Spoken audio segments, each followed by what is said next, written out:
Hello guys, today in this video I'm going to show you how to create no sign in Word.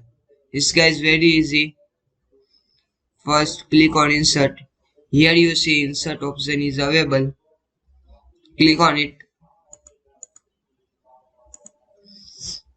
and here you see symbol option is available. Click on it. Again click on symbols. Then click on more symbols. Font select this one, subset select.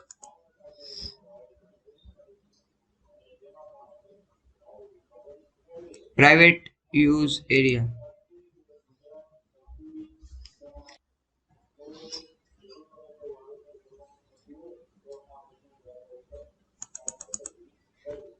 Character code is E0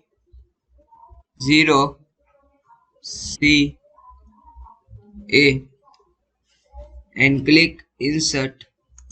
How much can you edit? This way guys we can how to create no sign in MS Word. This guy is very easy and simple method. Thanks for watching. Please like, share and comment. And this video is useful or not, please comment and subscribe my channel for latest update.